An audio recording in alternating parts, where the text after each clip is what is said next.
Hello friends, आज हम आप लोग के सामने कंटिन्यूटी एंड डिफरेंशिएबिलिटी चैप्टर का स्टार्ट कर रहे हैं। इसमें आपको जानना है कि कैसे फंक्शन कंटिन्यूअस होता है और कब फंक्शन डिसकंटिन्यूअस होता है। जैसे एग्जाम्पल में अगर हम मान लिया जाए कि एक फंक्शन लेते हैं x स्क्वायर, एक फंक्शन है x स्क्वायर और इसे हमें प्रूफ करना है, proof that continuous at x बराबर 2। यानी एक फंक्शन है जो x स्क्वायर है और इसे कंटिन्यूअस प्रूफ करना है x इक्वल टू 2 पर। तो इसके लिए हमें क्या करना होगा कि लिमिट फंक्शन का यूज करना होगा।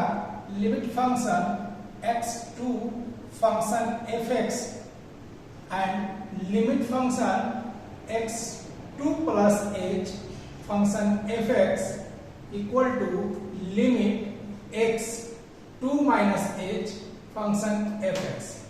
अगर ये तीनों लिमिट वैल्यू इक्वल आता है तो हम समझेंगे कि ये फंक्शन fx इस x इक्वल टू 2 पर कंटिन्यूअस है।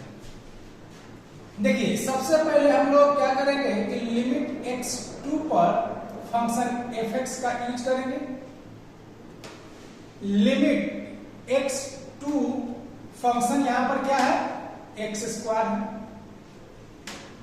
अब हम लोग इस फंक्शन पर डायरेक्ट x का मान पुट कर सकते हैं, क्योंकि लिमिट्स में यह बताया गया था कि लिमिट्स में तब तक वैल्यू पुट नहीं करना है जब इसका कैलकुलेशन करने पर इनफाइनाइट फंक्शन आता है।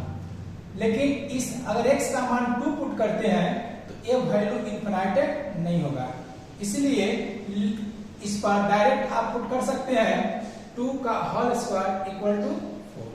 यानी x पर लिमिट x2 पर फंक्शन fx का मान 4 आता है। अब आप लोग लिमिट x2 प्लस h पर फंक्शन fx का मान निकालेंगे, ये वैल्यू निकालेंगे, ठीक है। तो हमारा फंक्शन यही है, लिमिट x2 प्लस h पर फंक्शन क्या है, x स्क्वायर है। अब यहां से हम वेरिएबल को चेंज करेंगे, यानी x के जगह पर हम लोग 2 प्लस h पुट करेंगे, तो लिमिट 2 प्लस h का होल स्क्वायर।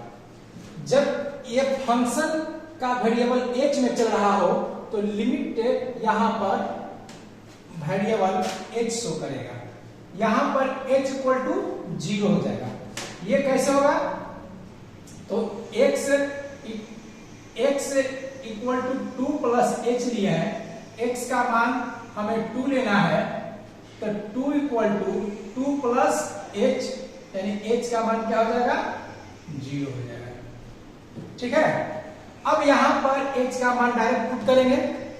h का मान डायरेक्ट पुट करने पर क्या होगा, 2 प्लस 0 का होल स्क्वायर इक्वल टू कितना हो गया, 4। यानी लिमिट वैल्यू फंक्शन fx पर x का मान 2 प्लस h पर हम लोग जो लिमिट निकाले उसका भी वैल्यू 4 आया, और लिमिट 2 पर x का वैल्यू भी 4 आया। नेक्स्ट चेक करेंगे limit x2 minus h function fx। इसमें भी फंक्शन वही है x स्क्वायर, तो limit 2 minus h x square हो गया। अब यहां पर फिर से हम वैल्यू पुट करेंगे, लिमिट 2 माइनस h का होल स्क्वायर, यहां पर लिमिट वैल्यू हो जाएगा h टू 0। अब यहां पर h का मान पुट करा जाएगा, तो 2 माइनस 0 का होल स्क्वायर, यानी क्या हो गया, 4। यानी अगर फंक्शन fx का मान 2 पर, फंक्शन fx का मान 2 प्लस h पर, उसी फंक्शन fx का मान लिमिट वैल्यू 2 माइनस h पर अगर इक्वल आ रहा हो, तब हम कह सकते हैं, तब हम बोल सकते हैं कि limit x2 function fx equal to limit 2 plus H function F X equal to limit 2 minus H function F X अगर इक्वल है तो ये F X function is continuous at X equal to 2। यानी यहां पर हम कह सकते हैं कि अगर ये तीनों लिमिट वैल्यू सेम अगर आ जाता है तो यह एफ एक्स फंक्शन इस पॉइंट पर कंटिन्यूअस है।